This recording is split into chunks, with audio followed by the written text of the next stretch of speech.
Allah itu kalau kangen sama kita, Allah kasih kita ujian. Makanya jangan bikin Allah ngasih kita ujian kalau kangen, tapi ngasih kita nikmat. Kenapa Allah kasih kita nikmat? Soalnya kita udah biasa, nggak perlu diuji juga, udah tetap setiap malam itu curhat sama Allah. Bukan pas lagi banyak masalah doang baru curhat. Kalau pas banyak masalah doang baru curhat, berarti pas kita lagi normal, kita lama tuh nggak ketemu Allah, nggak pernah miss call Allah, nggak pernah japri Allah, nggak pernah curhat ke Allah, nggak pernah DM. Kan Allah kangen nih. Kemana ya dia? Kok nggak pernah DM saya? Kok nggak pernah miss call saya? Kok nggak pernah japri ke saya? Padahal online-nya sering loh. Tapi kok nggak pernah ke saya? Nih online-nya masih apa nih? Kan Allah suka gitu sama hambanya. Walaupun dengan analogi sosmed ya. Tapi Allah tuh perhatian banget sama kita. Allah nungguin kita datang. Setelah sekian lama kita cuek sama Allah, tiba-tiba kita baru niat mau datang. Duh, udah lama juga ya saya belum japri ke Allah. Baru gitu doang, belum diketik nih, belum typing. Baru niat doang nih. Allah udah bahagia coba. Allah kok baik banget ya sama kita ya. Seolah-olah Allah butuh kita, padahal nggak sama sekali loh. Ghaniyun anil alamin. Allah tuh nggak butuh kepada siapapun di antara hambanya, nggak butuh sama sekali. Tapi kayak seolah-olah Allah tuh yang butuh banget sama kita. Saking baiknya Allah. Allah itu raufun, rahimun, karimun, jawadun, apalagi latifun. Nah, latifun Allah tuh. Sangat pengen dekat sama hambanya, itu Allah. Udah lama pergi nih.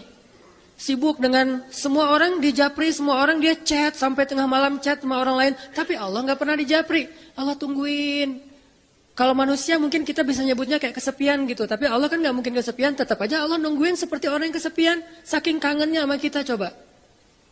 Begitu kita ada masalah datang ke Allah, Allah nggak bilang giliran sekarang aja lo datang, nggak kayak gitu Allah. Langsung Allah dekap, langsung Allah ada apa hambaku? Hal min hajah. Apakah kamu butuh sesuatu? Hal min taib, apakah kamu mau diterima taubatnya? Hal min mustaghfir, apakah kamu mohon minta ampun? Allah tanya kepada kita setiap malam, dicuekin lagi, dicuekin lagi. Datang Allah ke langit dunia. Harusnya kan Allah suruh aja malaikat ya, malaikat kasih tahu ke dia supaya berdoa. Enggak, Allah yang langsung turun. Ibaratnya Allah yang ngejapri kita. Enggak dirit juga. Setiap malam japri, setiap malam enggak dirit. Padahal online-nya, lasinnya tuh setiap jam bahkan setiap menit dia online terus. Tapi yang Allahnya nggak dirit, ketimpa lagi tuh. Marahkah Allah? Enggak. Kalau Allah marah, pasti kita udah celaka dari dulu juga. Karena kalau Allah udah marah, maka perhatikanlah kaum-kaum sebelum kalian, kata Allah. Perhatikanlah kaum-kaum sebelum kalian, Ad, Samud, atau tokoh-tokoh sebelum kalian, Firaun, Haman, Namrud dan seterusnya. Perhatikan kalau Allah udah marah nih. Berarti Allah belum marah sama kita. Tapi jangan sampai batasan waktu yang Allah buat itu kita lewatin, itu bahaya. Karena kalau Allah sudah menentukan waktunya, nggak bisa ditolak lagi sama kita. Jadi Allah kangen kepada makhluknya. Jadi sifat kangen itu salah satu di antara sifat Allah. Sehingga kalau Allah aja kangen sama kita kangen gak sih sama Allah? Ini nih pertanyaannya nih. Karena kalau kita nggak kangen sama Allah, nggak fair. Kenapa nggak fair? Allah kan nggak pernah dapat kebaikan apa-apa dari kita. Kok kangen sama kita? Berarti Allah kangennya tulus. Kalau kangen kita kan ikhlas ya. Ikhlas dengan tulus agak beda dikit nih. Kalau tulus nggak berharap apa-apa. Kalau ikhlas berharap. Kalau ikhlas itu berharap. Allah aja tuh nggak menginginkan apa-apa dari kita, kangen. Berarti kan nggak ngarapin apa-apa, bisa kangen. Baik banget kan? Nah kita kalau kangen pasti ada ngarapin sesuatu. Kayak kangen orang tua, kenapa? Pengen masakan ibu. Kangen kampung halaman, kenapa? Pengen jajan, pengen lihat suasana yang luar biasa di keluarga. Kan kangen ya kampung halaman. Kangen dia misalnya. Pengen disiapin segelas apa misalnya. Green tea lah atau Thai tea atau apalah. Kalau yang standar maya atau kopi misalnya. Kita mengharapkan sesuatu dalam kangennya kita. Kalau Allah kangen gak ngarapin apa-apa. Karena Allah gak butuh kita. Kok kangen? Berarti Allah maha baik. Kangen mengharapkan sesuatu aja baik. Apalagi kangen tanpa mengharapkan apa-apa. Dan yang lebih luar biasanya lagi, Allah bukan cuma gak mengharapkan apa-apa. Kangen pengen ngasih sesuatu kepada kita. Kangen pengen ngasih sesuatu untuk kita. Itu kangennya Allah. Mirip dengan kangennya ibu. Walaupun gak sama, pasti Allah lebih. Kangennya ibu tuh pengen masakin buat kita loh. Kangennya kita ke ibu, pengen masakan ibu. Beda kan? Jadi jangan merasa lebih baik daripada ibu kita ya. Karena realitasnya, jujurnya mah, kita kalau kangen ibu karena pengen dimasakin. Ibu kalau kangen kita karena pengen masakin. Jarang ada ibu kangen karena pengen masakan dari kita. Kan kita nggak bisa masak, kecuali chef lah ya. Chef juga tetap makannya makanan ibu. Walaupun mungkin dia jago dalam masak, tapi ada sentuhan mukjizat dari seorang ibu yang memang nggak bisa dipakai bumbu. Itu lebih ke perasaan, ketulusan cinta. Beda pasti itu. Ibu saya tuh kalau masak, mungkin banyak ibu-ibu lain atau siapapun perempuan yang masaknya tuh enak. Tapi tetap aja kalau yang dimasak oleh ibu tuh beda. Nggak tahu gimana, nggak bisa dijelasin aja pokoknya, beda. Gitu juga yang dimasakin oleh istri.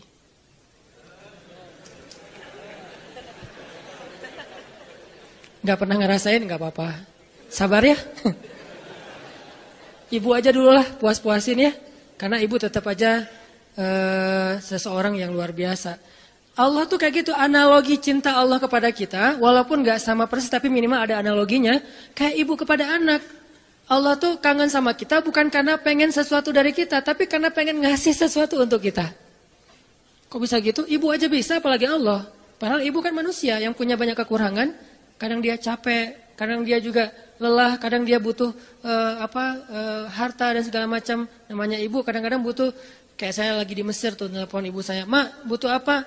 Nih di rumah kalau bulan Ramadan kan bentar lagi bulan puasa, orang Aceh nyebutnya bulan puasa. Bentar lagi kan bulan puasa, di rumah nggak ada es, masa harus beli terus ke tetangga, nggak enak. Menjelang berbuka pas lagi ngabuburit datang ke rumah tetangga, bisa nggak beli kulkas? Boleh mak, boleh gitu. Nggak pernah saya ngerasa mak nggak kangen sama saya, kangennya kulkas, nggak kan? Walaupun ibu kita manusia, tetap aja kangennya lebih tulus daripada kangen kita. Kenapa ibu pengen beli kulkas? Bukan buat dirinya, buat adik-adik. Karena adik-adik itu kalau buka puasa pasti wajib mereka mah minumnya yang dingin misalnya. Nah ibu nggak suka minum dingin.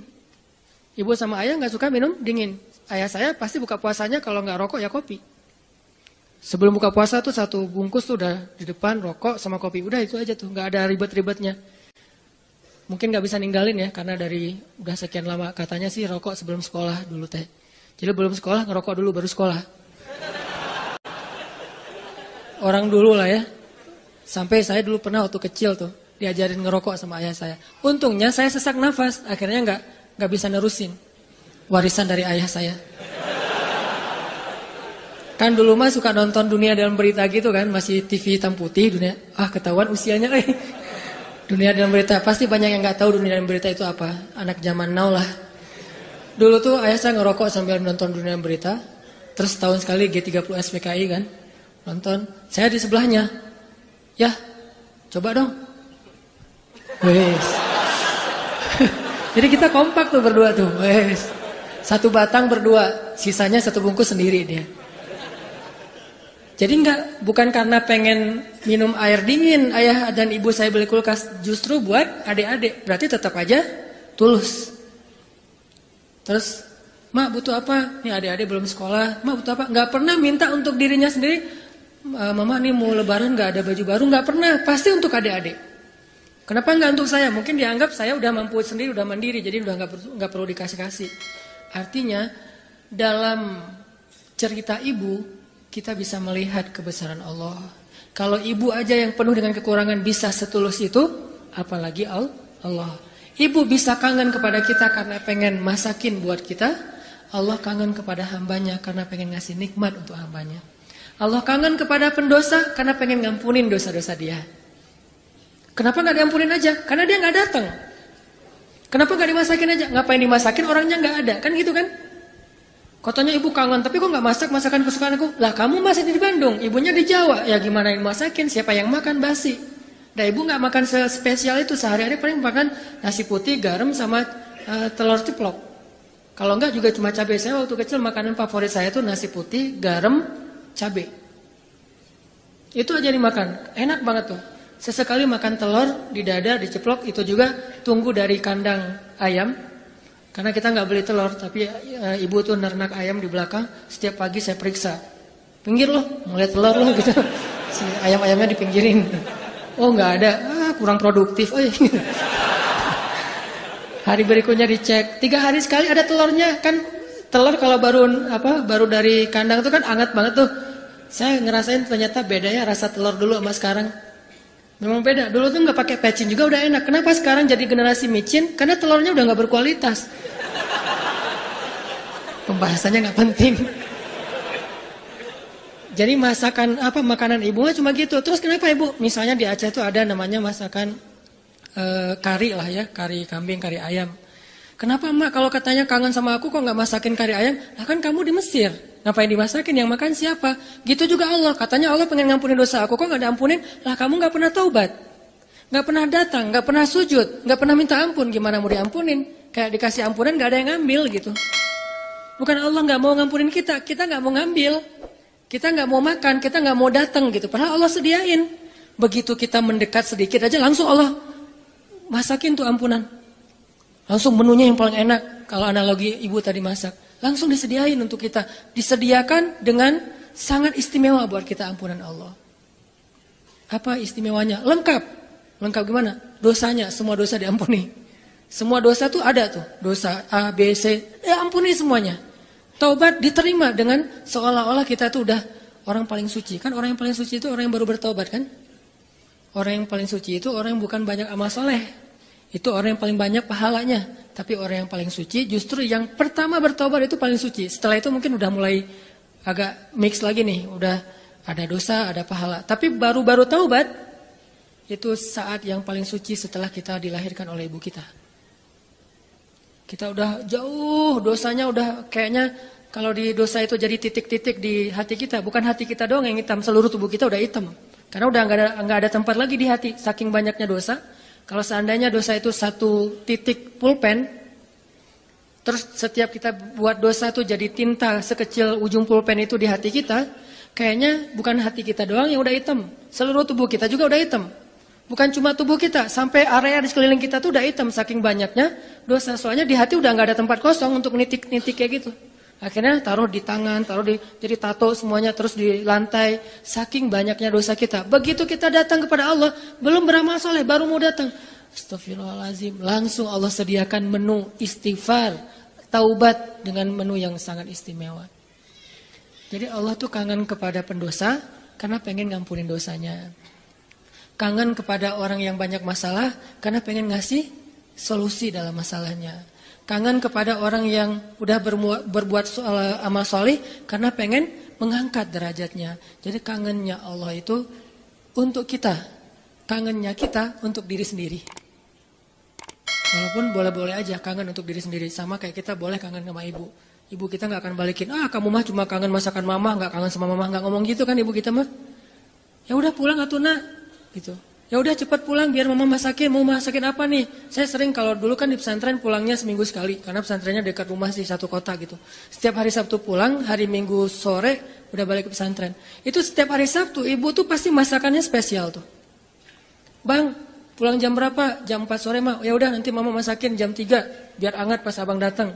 Kadang-kadang macet atau naik angkotnya penuh karena sore itu angkot selalu penuh. Datangnya jam 7, diangetin lagi sama mama. Kenapa tadi enggak jam 4 udah mama masakin? Disiapin sama ibu. Enggak pernah ibu bilang, kamu mau pulang cuma untuk masakan, bukan untuk ibu. Enggak pernah ngomong kayak gitu. Gitu juga Allah enggak pernah ngomong kayak kamu mau datang karena udah banyak dosa, bukan untuk saya kan? Enggak gitu. Memang kita datang kepada Allah pengen diampuni dosa. Memang kita datang kepada Allah karena butuh. Dan butuhnya kita kepada Allah bentuk dari yakinnya kita. Gak boleh kita bilang saya gak butuh Allah. Saya mah memang datang karena cinta. Gak gitu. Itu mah terlalu naif menurut saya. Saya gak butuh surga. Saya gak takut neraka. Naif banget sih. Gak takut neraka. Gak butuh surga. Seolah-olah harta yang berharga di sisi Allah itu gak butuh gitu. Sombong banget kita kalau bilang gak butuh surga. Sombong banget kita kalau bilang gak takut neraka. Malaikat Jibril aja takut neraka. Pernah malaikat Jibril nangis luar biasa. Kayak orang habis diputusin nangisnya teh. Nangis banget tuh, didatengin sama Nabi Muhammad. Jibril, kunaon gitu. Kenapa gitu, Jibril kok nangisnya kayak gitu-gitu amat. Ini ya Rasul, saya teringat tentang neraka. Dan setiap kali teringat tentang neraka, sejak Allah ciptakan neraka itu, saya gak bisa berhenti nangis, coba. Malaikat aja yang lebih keren dari kita, dzu quwwatin. Ya, malaikat itu kan paling kuat tuh, Jibril. Yang bilang malaikat Jibril kuat, Allah bukan kita. Berarti kuat banget nih, tapi takut